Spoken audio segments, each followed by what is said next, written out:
마태복음 12장 17절에서 21절의 말씀 신약 19페이지 근처에 있습니다.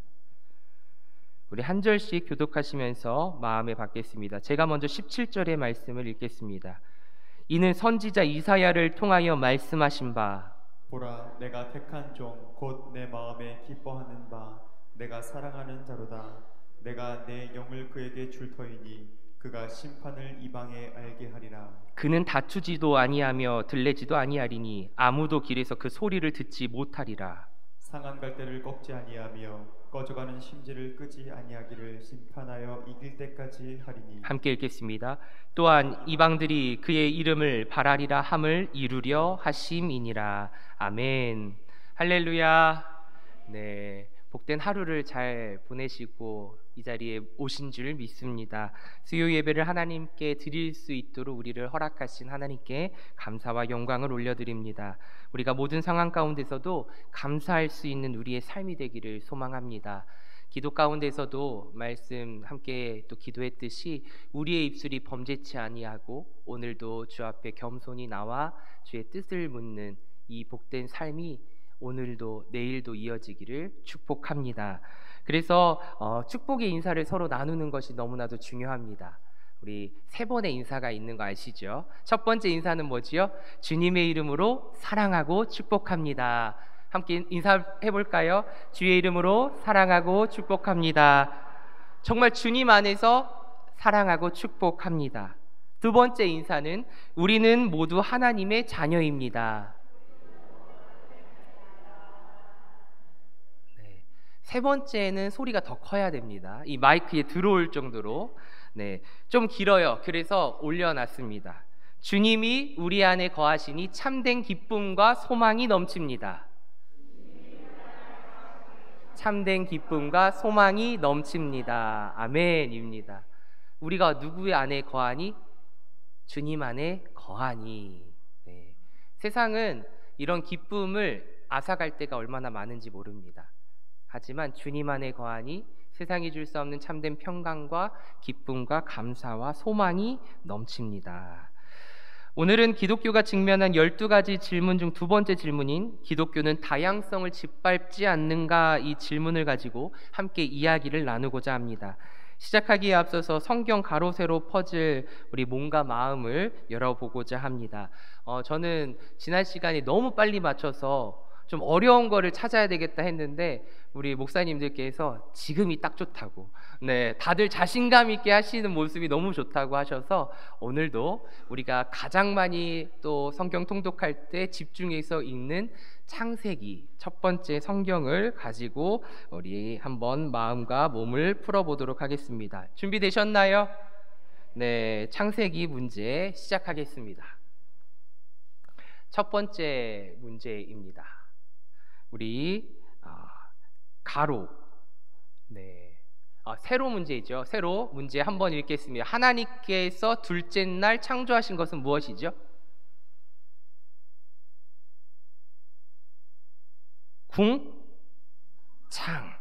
궁창 정답입니다. 네, 아직 그 몸과 마음이 잘 안 풀리셔서 그런 것 같습니다. 허리를 좀 피시고 또 나갑니다. 두 번째 문제입니다. 가로 두 번째, 태초에 하나님이 천지를 창조하셨느니라. 맞습니다. 세 번째 질문입니다. 세로 아브라함과 롯은 친척 관계로서 롯은 아브라함의 조카입니다. 맞습니다. 어렵지 않지요? 다음 문제입니다. 네 번째 가로 아브라함에게 가라고 명령하신 땅이 어디죠? 안 나가? 가나안. 정답입니다. 이거 잘 빨리 맞추시는데요. 다음 문제입니다. 다음 문제. 네, 세로 4번입니다. 아담과 하와의 첫째 아들이고요. 동생인 아벨을 죽인 사람이 누구죠? 가인. 네, 가인이죠. 너무 잘 맞춰서. 네, 다음 문제. 하나님께서 일곱째 날을 거룩하게 하신 이유는 모든 일을 마치시고 그날에 안식하셨기 때문이다. 네, 너무 제가 성도님들의 이 난이도를 조절을 못하고 있는 것 같은데 다음에는 조금 더 어렵게 하겠습니다. 다음 문제. 그는 의인이었고 하나님과 동행하였으며 하나님께서 명하신 대로 준행하여 방주를 만들었다. 이것만 바로 알죠. 노아. 다음 가로 7번입니다. 아로 시작하는 거예요. 하나님께서 아브람의 이름을 무엇으로 바꿔주셨죠? 아브라함. 정답입니다. 다음 8번 문제에 갑니다. 아담의 자손 중 가장 오래 산 사람이 있어요. 무예요, 무예요? 무드셀라 만나볼까요? 맞습니다. 마지막 문제입니다. 인간이 하늘에까지 닿고자 교만한 마음으로 지었던 탑. 무슨 탑이요?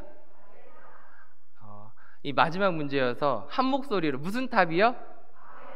네, 바벨탑입니다. 정답입니다. 네, 이번 문제도 우리 문제가 쉬운 게 아니라 성도님들의 이 지적, 이 성경을 알아가는 이 수준이 높은 줄 믿습니다. 그래서 오늘도 이 마음을 가지고 내가 우쭐대는 것이 아니라 내가 신앙생활 그래도 집중해서 잘하고 있구나, 겸손히 하나님께 감사하는 이 시간이 되었으면 좋겠습니다. 오늘 제목을 들으셨을 때 성도님들은 어떤 생각이 드셨어요? 기독교는 다양성을 짓밟지 않는가? 오늘 말하고자 하는 바는 종교의 다양성을 말하고 있는 것이 아닙니다. 다양성이라는 단어에 꽂혀서 누군가가 이렇게 생각할 수도 있지만 종교의 다양성을 인정해야 한다라는 의미로 받아들여서는 안 됩니다. 오늘 말하고자 하는 바는 우리 속에 어찌 보면 우월한 마음을 갖는 우월주의, 전체주의에 빠져서 정작 주님이 뜻하시는 바를 보지 못하는 것, 듣지 못하는 것, 그것을 지적하고 있는 것입니다. 기독교 신앙의 편견으로 낮은 곳에 계신 주님, 높은 곳을 마다하고 낮은 곳으로 오신 주님을 보지 못하는 것이지요. 또한 다양한 인종을 하나님은 사랑하신다는 그 마음을 읽지 못하는 것이기도 합니다. 그 어떤 종교보다 기독교는 역사상 다양하고 다민족적이며 다문화적인 운동입니다. 다양성을 인정하고 다민족적이고 다문화적인 운동입니다. 수세기 동안 서양 미술이 피부가 하얀 예수님을 그렸기 때문에 우리는 기독교가 중동에서 나왔다는 사실을 잊기 쉽습니다. 예수님의 제자들은 안디옥에서 처음으로 그리스도인이라고 불렸는데 안디옥의 유적지는 현재 터키에 있지요. 그래서 예수님의 성화 사진을 우리가 얼마나 익숙하게 보고 있는지 몇 장을 살펴보도록 하겠습니다. 네, 칼 하인리 블로후라는 작가의 작품인데요. 덴마크 출신의 화가입니다. 예수님의 생애 23부작을 그린 화가로서 잘 알려져 있는 화가입니다. 특히 성경의 특정 구절을 인용해서 상상력을 바탕으로 그린 작품들이 대부분인데요. 많은 기독교 성화들이 널리 사용되고 있지만 어느 장면을 정확히 묘사했는지 알아보기는 쉽지 않습니다. 첫 번째 그림은 예수님과 어린아이고, 두 번째는 겟세마네, 또 세 번째 그림은 예수님의 초상화를 그렸습니다.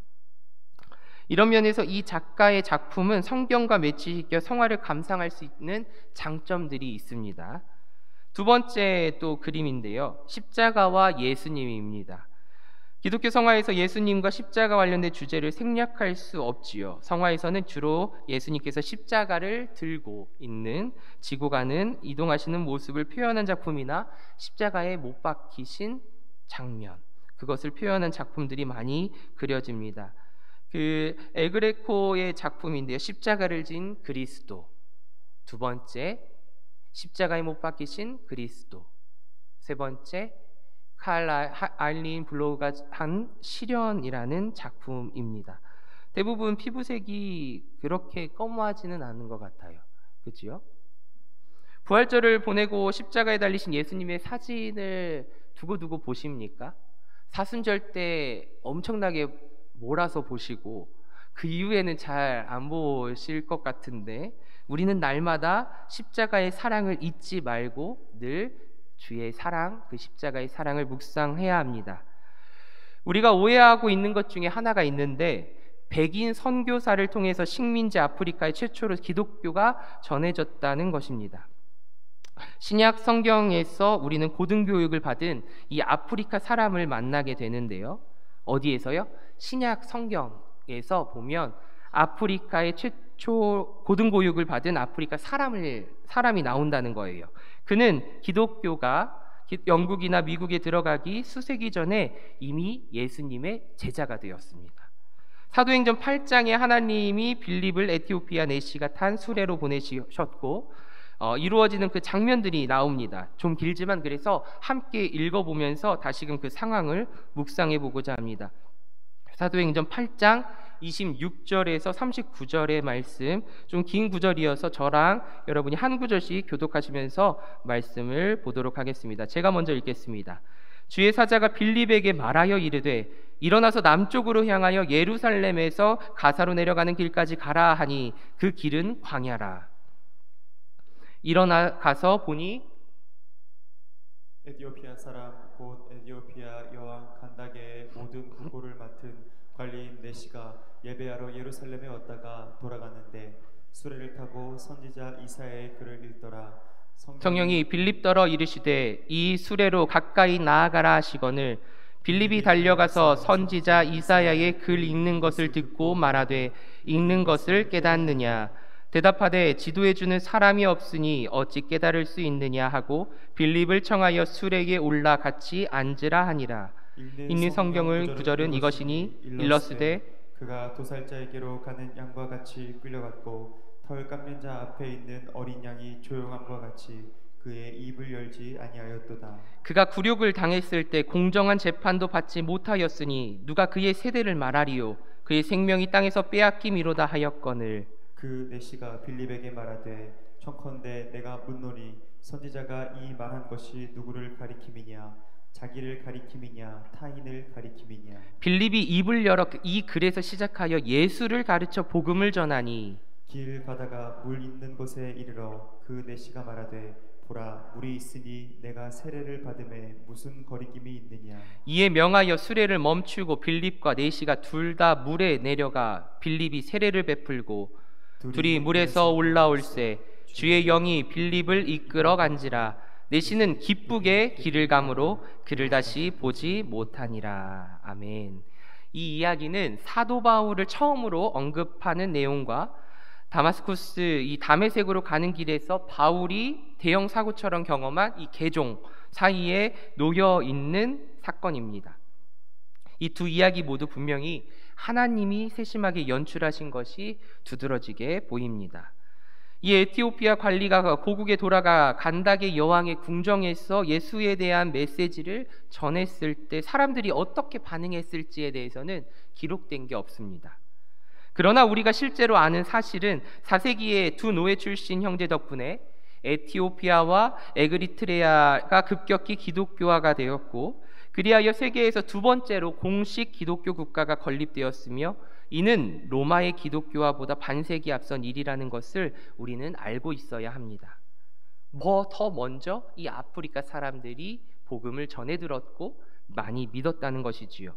우리가 또 알듯이 기독교는 1세기에 이집트에 뿌리를 내렸고 2세기에 튀니지와 수단, 나머지 아프리카 지역으로 퍼져나갔습니다. 더욱이 아프리카는 초대교회 교부 몇 명을 낳았고 그 중에는 기독교 역사에서 지대한 영향을 끼친 4세기 학자가 있지요. 히포의 아우구스티누스가 있습니다. 오늘날에는 아프리카 북부 대부분을 이슬람이 지배를 하고 있지만 사하라 남부 아프리카 주민 60% 이상이 기독교인으로 간주되고 있습니다. 그래서 책에서는 앞으로 2050년이 되면 이 무렵이 되면 세계에서 스스로 기독교인이라고 인정하는 사람 중에 40%가 이 지역을 고향이라고 말할지도 모른다고 말했습니다. 그래서 책의 저자는 또 말하기를 자신은 이 사실의 전조, 그러니까 이 사실이 이루어질 거라는 것을 조금 느낀 그 삶의 모습이 있었는데요.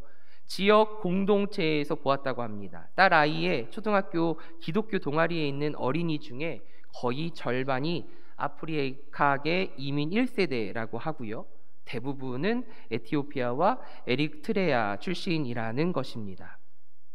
이것만 봐도 기독교가 서양의 것이라는 것, 그 생각은 이제 버려야 되겠지요. 서양에서 넘어와서 마치 우리도 서양인들처럼 되어가고 있지는 않은지, 근데 말씀은 그렇지 않다는 것을 우리는 끊임없이 기억하고 따라와야 합니다. 그래서 우리가 생각해 볼 것은 통념과 달리 기독교 운동은 시작부터 다문화적이었고 다민족적이었다는 것입니다. 예수님께서 인종과 종교상 경계를 허물어 버리셨기 때문에 동족 유대인들이 분개를 했던 것이죠. 이를테면 이 모습들, 예수님이 행하셨던 모습은 유명한 선한 사마리아 이 비유에 통해서 알 수 있는데, 미움받던 민족이었죠. 이 종교 집단의 일원인 사마리아인, 이 사마리아인을 도덕적인 모범으로 제시했기 때문에 그 비유를 가장 먼저 들은 이들에게는 충격이 아닐 수 없었을 것입니다. 그래서 분개한 것이죠. 오늘날 비성경적이고 인종차별주의적인 억측 아래서 자란 백인들, 그래서 이들은 자신들이 생각하는 것들만 옳다라고 여겨지고 인종차별주의적인 그 억측 아래에서 자랐기 때문에 그런 눈을 가지고 사람들을 바라보고 세상을 바라보기 때문에 흑인 무슬림이 영웅으로 나오는 이야기를 들려주는 것에 상당히 거부감을 느끼게 됩니다. 마찬가지로 요한복음에는 예수님께서 어느 우물가에서 사마리아 여인과 인생을 변화시킨 이 대화를 나누신 일이 성경에 기록되어 있지요. 이 당시 유대인들은 사마리아인과는 상종하지 않았던 시대입니다. 더구나 유대의 랍비와 도덕적으로 위태위태한 이 사마리아 여인이라면 더 말할 것도 없습니다. 그러나 예수님의 모습은 어떠하죠? 전혀 개의치 않아요. 전혀 개의치 않습니다. 아니, 오히려 예수님께서는 소외되고 종교적으로나 성적으로나 미심쩍은 이 외국인 여자에게 깊이 마음을 쓰셨음을, 깊이 관여하고 계심을 우리는 성경을 통해 볼 수 있지 않습니까? 그저 가볍게 여긴 것이 아니라 그 삶을 깊게 관여하신 거예요. 예수님께서는 그것을 주목해야 합니다. 기독교 운동의 다양성에 예수님께서는 모습, 그 행동을 통해서 불을 붙이셨고, 부활 이후에 그 다양성은 타오르게 됩니다. 예수님께서는 유대인 제자들을 떠나 하나님 아버지께로 돌아가기 전에 말씀하시기를 가서 모든 민족을 제자로 삼으라고 명하셨으며, 기독교의 첫 물결을 기록한 사도행전을 보면 하나님의 성령께서 그들이 각기 다른 언어로 예수의 메시지를 선포할 수 있게 하셨습니다. 그래서 듣는 사람들은 천하 각국으로부터 왔으며 그 사람들 중에는 오늘날 이란도 있었고요, 이라크인들도 있었고, 튀르키예 사람들도 있었고, 이집트 사람들도 있었고, 이탈리아에서 온 사람들도 있었습니다. 더욱이 극단적 유대교 사도인 바울은 이 비유대인 세계로 뻗어가는 이 선교를 하면서 그 시대의 사회적인 장벽을 무너뜨렸습니다. 바울은 골로새에 있는 교회에게 편지하기를 거기에는 헬라인이나 유대인이나 할레파나 무할레파나 야만인이나 스구디아인이나 종이나 자유인이 차별이 있을 수 없나니 오직 그리스도는 만유시요 만유 안에 계시니라 라고 말씀했으며, 갈라디아 사람들에게는 너희는 유대인이나 헬라인이나 종이나 자유인이나 남자나 여자나 다 그리스도 예수 안에서 하나이니라 라고 선포했습니다. 이는 사회 경제적 다양성 역시 처음부터 기독교 핵심의 윤리입니다. 기독교는 다양성을 짓밟는 종교라고 표현하기도 그렇지만 그런 신앙이 아니라 오히려 예수 그리스도께서 보여주신 이 땅에서의 삶의 모습은 더 존중해주고 한 사람으로 바라보았다는 것입니다. 예수님께서는 가난한 사람들을 사랑하기를 중점을 삼아 가르치셨고 사역을 하셨으며, 예수님의 형제인 야고보는 기독교인의 모임에서 부자를 가난한 자보다 우대하지 말라라고 명령합니다. 야고보는 야고보서 2장 9절에 말하듯이 만일 너희가 사람을 차별하여 대하면 죄를 짓는 것이니 율법이 너희를 범법자로 정죄하리라 라고 경고합니다. 즉 기독교가 다양성을 반대하는 서구 백인의 특권 종교라는 생각은 이 신약 성경과는 전혀 양립할 수 없음을 우리는 다시금 깨닫게 됩니다. 성도 여러분, 중국 우리 이웃 나라지요. 중국은 어떤 종교가 많다고 생각하셔요? 유교, 불교, 유교도 있을 것이고, 우리가 생각하는 중국, 세계에서 가장 큰 나라 중 하나인 이 나라가 기독교 국가가 될 것이라는 예견을 합니다. 유교, 불교의 나라로서 지금 종교의 자유가 없어 보이는 이 중국 교회들은 이집트나 인도나 이라크의 교회만큼 옛날로 거슬러 올라가지는 못하겠지만 기독교가 일찍이 주 8세기 정도부터 있었다는 증거가 있다는 사실을 우리 성도님들은 아십니까? 중국 안에 기독교가 주 8세기 일찍부터 전파되었다는 사실입니다. 그러나 그 이후 약 1200년이 흘러왔는데 대부분 기간은 부흥하지 못했습니다. 기독교가 기반을 제대로 잡지 못했습니다. 아주 최근까지도 그러했을지 모릅니다. 그러나 오늘날에 있어서 지금 정부가 자주 강력하게 탄압을 함에도 불구하고 중국에 있는 교회들은 거의 아무도 예상치 못했을 정도로 성장하고 있다는 것입니다. 책에서 글쓴이가 거의 아무도라는 단어를 말하는데요. 그 이유는 중국이 그렇게 되리라고 예상한 서양 선교사가 딱 한 명 있었고 나머지들은 다 부정적입니다. 여호수아와 갈렙처럼. 근데 선교사님들 사명을 받고 중국에 갔지만 딱 한 사람, 이것을 예상하고 끝까지 중국 선교를 위해 애쓴 인물이 있는데 바로 제임스 허드슨 테일러라는 사람입니다. 제임스 허드슨 테일러 이분은 1905년 창사시에서 세상을 떠난 선교사입니다. 상하이에서 첫 발을 디딘 지 50년이 지난 후인데요. 당시 나머지 선교사 대부분과 달리 이 테일러 선교사는 기독교를 서양 문화와 뭉뚱그리기를 거부했습니다. 대부분 선교사님들이 타 나라에 타국에 가면 사진을 찍은 모습을 보면 정장을 입고 찍습니다. 이 테일러는 그것을 과감히 벗어버립니다. 사진을 한번 볼까요? 중국 옷을 입었고요. 변발을 길렀고 서구의 편의시설을 포기했습니다. 즉 테일러는 자신이 섬기는 민족에 깊은 애정이 있었던 것입니다. 중국에 대한 애정이요. 의학교육을 받고서는 보통 하루에 환자를 200명이나 보살폈고 그런 그는 자신의 삶을 이렇게 회상을 합니다. 나는 하나님이 하시는 큰 일에 하나같이 세 단계가 있음을 알았다. 처음에는 불가능하고 그 다음에는 어렵고 그러고 나서는 성취된다. 다시 한번 읽어볼까요? 처음에는 불가능하고 그 다음에는 어렵고 그러고 나서는 성취된다. 테일러의 고백입니다.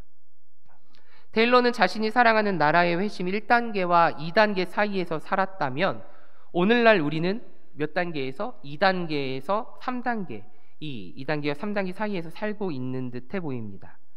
성취되는 날까지 우리는 그래서 뭘 해야 되죠? 선교해야 됩니다. 복음을 전해야 합니다. 기도로 나아가야 하는 이유가 여기에 있지요. 아시다시피 중국의 기독교 인구에 대한 정확한 자료는 알 수 없어요. 왜 알 수 없지요? 구하기도 어렵습니다. 정부의 박해 때문에 많은 이가 공인되지 않은 가정교회에서 예배를 드리고 기도하고 말씀을 보기 때문입니다. 그러나 중국의 기독교 인구는 줄잡아 6,800만 명 이상이 된다고 하고요. 중국 개신교인은 1979년 이래로 매년 평균 10%씩 증가하고 있다고 책은 설명합니다. 양평강 같은 전문가들이 예측하기로 2030년이 되면 중국 기독교 인구가 미국 기독교 인구보다 많아진다라고 하고 2050년이 되면 중국이 기독교 인구가 다수인 나라가 될 수도 있다는 통계를 내놓기도 합니다. 아까 이야기했지요. 중국이 기독교인 수가 가장 많은 나라가 될 것이라는 통계를 내놓기도 합니다. 물론 여기에는 불확실성이 크기는 합니다. 정부가 기독교를 반대하는 파도가 점점점 높아지고 있기 때문입니다. 좀 더 억압하고 좀 더 가두려는 모습들이 많이 보입니다. 그럼에도 끝까지 신앙을 지키는 자들이 날로 더해어지는, 우리는 이 이웃나라의 모습을 통해서 부러워하지 말고 우리도 다시금 성령의 그 부흥, 평양 대부흥이 이 땅 가운데 오늘 지금 우리 가운데 일어나기를 간절히 기도로 나아가기를 축복합니다. 중국이 앞으로 30년 후에 공산주의에서 기독교로 바뀐다면 세계 정치에 어마어마한 결과를 초래할 수 있다는 것을 생각해 보면서 저는 말씀을 묵상하면서 기대가 됩니다. 하나님께서 어떻게 세상을 이끌어 가실지. 하나님의 선교, 미쇼데이라고 합니다.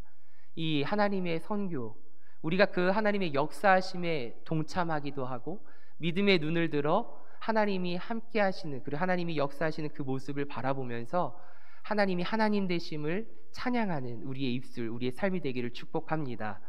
주님께서 부르시는 날까지 나의 삶을 통해서 어떻게 역사하실지도 기대하면서 사는 것도 중요하고요. 이 세상을 어떻게 만들어 가실지, 끊임없이 전쟁이 일어나고 지금도 핵 전쟁이 일어날까 조마조마한 상황 속에, 대치 속에 있는 이 상황 속에서 화재로 인해서, 산불 화재로 인해서, 지진으로 인해서, 기근과 여러 가지 핍박으로 인해서 세상은 여전히 어렵고 힘들고 고난 중에 있지만, 고통 가운데 있지만, 그래도 여전히 함께 하시는 이 세상을 창조하신 창조주 나의 아버지께서 이 세상을 어떻게 이끌어 가실지 기대하며 나아가시기를 소망합니다. 그럴 때 우리의 기도는 힘이 있습니다. 나에게 힘이 생기는 것이 아니라 성령께서 우리를 기도케 하여 주실 것입니다. 그 믿음의 간구함 속에 아버지의 영광을 찬양하며 바라보시기를 축복합니다. 말씀을 정리해 봅니다.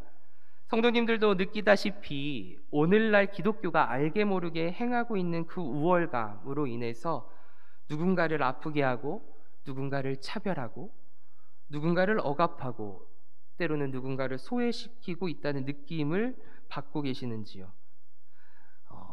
여기 혹 나는 아닌데요, 저는 아닌데요 라고 생각하시는 분이 계십니까? 그러실 수도 있겠지만, 종교가 다르다는 이유로, 혹은 피부색이 다르다는 이유로, 여전히 나와 조금 다르다는 이유로, 몸이 불편하다는 이유로 우리는 알게 모르게 피하고 외면하고 있는지 모릅니다. 행색으로 남을 판단하고, 그래서 부자를 가난한 자보다 우대하는 풍습주의가 우리 가운데 내면에 있는지도 모릅니다. 그런 우리에게 오늘 이 질문은 우리의 삶을 조명하고 있음을 기억하십시오. 비추고 있는 거예요. 아닐 것 같고 불가능해 보일 것 같았던 그곳에 하나님의 말씀은 숨쉬고 있었고 믿고 있었고 따르고 있었다는 사실입니다. 기독교는 다양성을 짓밟는 종교가 아니라 그것을 잘못되게 믿은 사람들의 행동으로 인해 관습화가 되고 굳어진 것이라는 사실을 우리는 잊어서는 안 됩니다. 그래서 늘 경계해야 합니다. 말씀의 잣대로 사람을 판단하고 내가 더 우월하다, 내가 너보다 좀 낫다라는 이 자만심, 하나님이 가장 싫어하는 것 중에 오만함, 자만심, 그것을 우리는 늘 경계해야 합니다. 그리고 오늘 주어진 이 본문처럼 주님이 뽑은 종, 주님 마음에 드는 사랑하는 자에게 성령을 주사 이방 사람들, 즉 주님을 모르는 이들에게 공의를 선포하게 하실 것입니다. 그런 주님의 종이 되기를 원합니다. 하나님 아버지의 마음을 알아서 주님이 바라보시는 그곳에 우리의 시선과 우리의 행함이 있기를 간절히 원합니다. 정말 사랑을 말씀하시고 보여주신 주님의 그 삶을 우리도 살아내기를 소망합니다. 우리의 삶의 자리에서 사랑하는 우리 가족들, 내 친구들과 있을 때, 내 이웃들과 있을 때 주님께 받은 그 사랑이 말하지 않아도 아는, 말하지 않아도 주의 사랑이, 그리스도의 향기가 충만히 드러내기를 축복합니다. 정의가 이길 때까지 상한 갈대를 꺾지 아니하신다 말씀하셨습니다. 오늘 본문에서 꺼져가는 심지를 끄지 아니하신다라는 주님께서 오늘도 우리와 함께 하셔서 이방 사람들이 그 이름에 희망을 보고 소망을 보게 될 것입니다. 하나님이 일하시는 것 기대되시지요? 네, 나를 통해 일하실 것도 기대가 되시지요? 아멘입니다. 그 믿음으로 늘 기대하기를 소망합니다.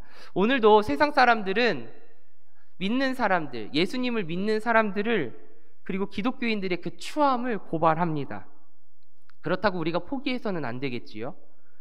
더욱 그럴수록 그들에게 다가가고 그들의 소리에 귀 기울일 수 있는 너른 품이 우리 가운데 있기를 원합니다. 로마서 12장 15절의 말씀을 끝으로 말씀을 마칩니다. 즐거워하는 자들과 함께 즐거워하고 우는 자들과 함께 울라. 우리 한번 다시 같이 읽어볼까요? 시작. 즐거워하는 자들과 함께 즐거워하고 우는 자들과 함께 울라.